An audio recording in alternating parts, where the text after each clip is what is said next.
स्वाभिमानहीन दैत्यों, मेरे नेत्रों के सामने से हट जाओ।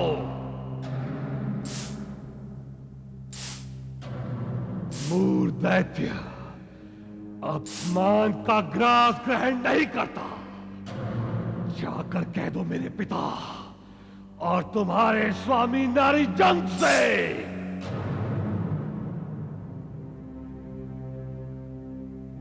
मूढ़ दैत्य कायरों का भोजन नहीं करता।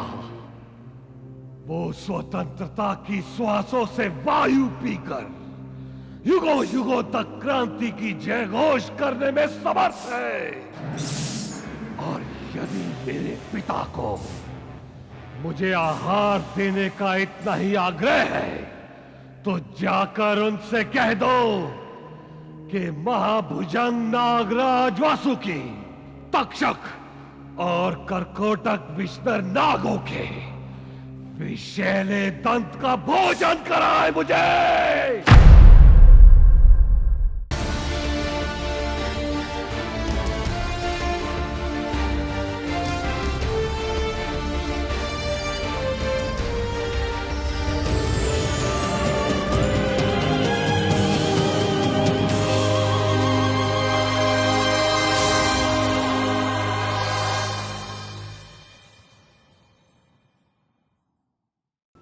किस लिए आ गई है ये हमारी जान को? अपने उस निकम्मे मियां के बेकार मंसूबों के लिए रुपया मांग रही होगी। कह दे इससे मेरे पास मुफ्त में लुटाने के लिए पैसे नहीं है। कह दे। तुम समझते क्यों नहीं हो? कुछ फर्ज अहमद का अपने माँ बाप के लिए भी तो बनता है। ये ठीक कह रही है। क्यों नहीं? उन्हीं के कर्म से तो उसकी रोजी रोटी चल रही है। वही कर रहे हैं सब कुछ उसके लिए। फर्ज की बात करती है। अरे तुम्हारा भी तो कुछ फर्ज बनता है मेरे लिए। आखिर मैं तुम्हारा बाप हूं। अब इसमें इस मासूम का क्या कसूर है? नहीं, कसूर तो मेरा है, सरासर मेरा। किस मेहनत, किस प्यार से हमने इसके बेटे को पाला, पोसा, पढ़ाया, लिखाया।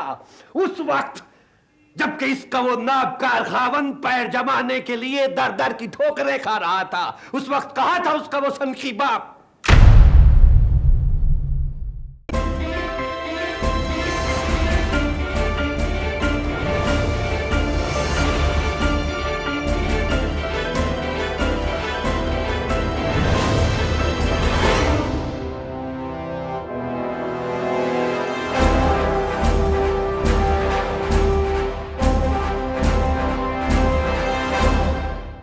क्षमा असुरेश्वर, क्षमा। जो अपशब्द अनर्गल प्रलाप इंद्र ने किया है वो मैं अपने मुंह से दोहरा नहीं सकता। दूत बनाकर यदि आपने मुझे न भेजा होता और महाबली चक्षुर्दूत की मर्यादा में न बना होता तो आपके सौगंध असुरेश्वर मैं वहां रक्त की धाराएं बहा देता, समस्त इंद्र सभा को रक्त रंजित कर डालता। दानवेंद्र, मैं तो पहले ही कह रहा था, उस अधम वंचक ढीठ इंद्र को समझाने की कोई आवश्यकता नहीं। देवलोक पर सीधे चढ़ाई करके उसकी दुर्गति करना ही उपयुक्त होगा। हमें इसी उत्तर की प्रतीक्षा थी। मूर्ख देवता ये भूल गए हैं कि ब्रह्मा जी से वरदान प्राप्त कर हम अजय अमर हो गए हैं। हम इंद्र सहित समूचे देवलोक का सर्वनाश कर देंगे। उन्हें घर घर का भिखारी बना देंगे। आक्रमण की शीघ्र तैयारी करो। हम इसी क्षण गुरुवर शुक्राचार्य से विजय प्रयाण का आशीर्वाद लेंगे।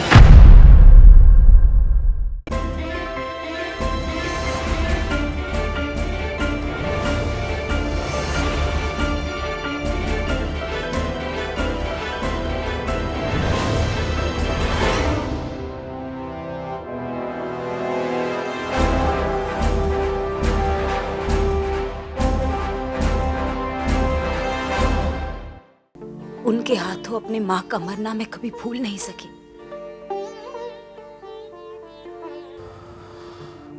अगर तुम उनका पश्चाताप देखती ना, जरूर माफ कर देती। शायद कर देती।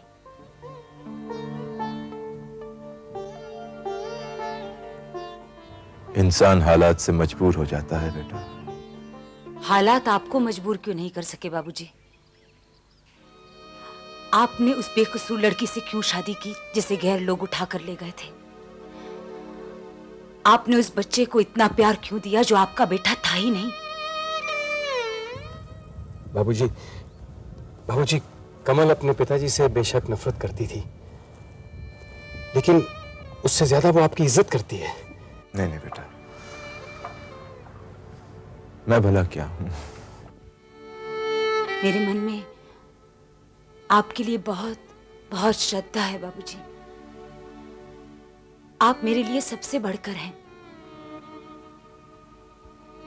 मुझे आपका आशीर्वाद चाहिए बाबूजी।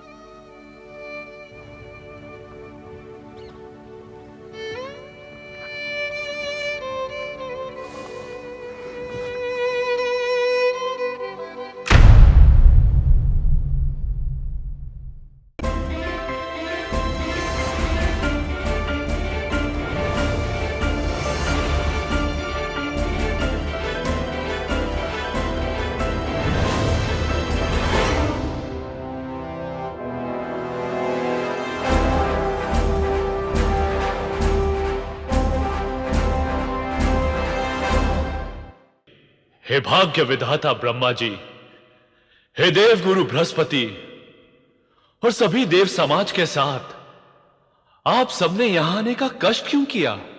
हे महादेव, हम आपकी किस मुख से स्तुति करें? आप अवधरदानी हैं, अंतर्यामी हैं। लोग सदैव दाता के पास कुछ पाने की आशा लेकर ही आते हैं। हे महेश्वर, हमारे साथ आज ये सारा देव समाज आपके पास एक आशा लेकर आया है।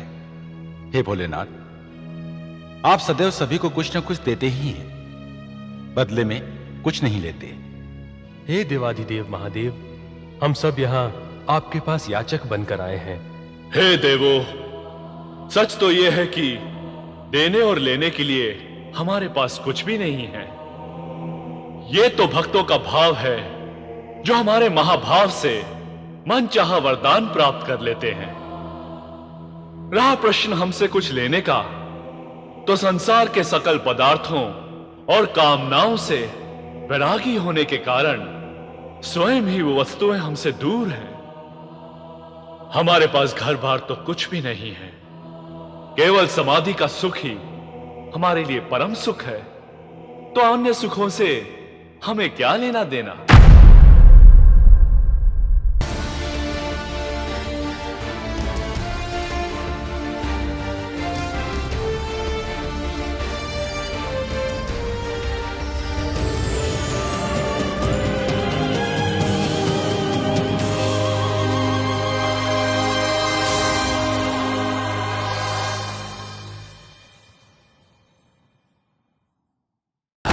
हमारे निर्णय के अनुसार रामचंद्र का राज्याभिषेक जितना शीघ्र हो सके संपन्न कर देना चाहिए। क्यों प्रभु, क्या हुआ?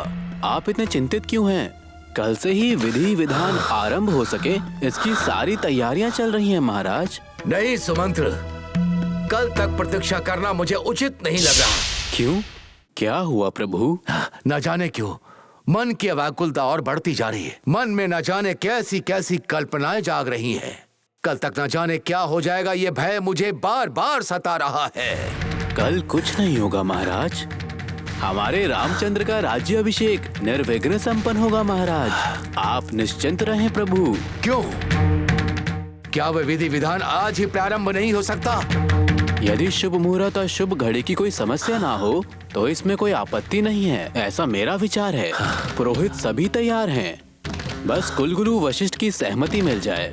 उचित है, तो फिर पहले रामचंद्र को यहाँ बुलाइए। आज्ञा प्रभु। उसके उपरांत हमारे कुलगुरु वशिष्ठ महर्षि को स्वर्ण रथ में यहाँ लेकर आइए।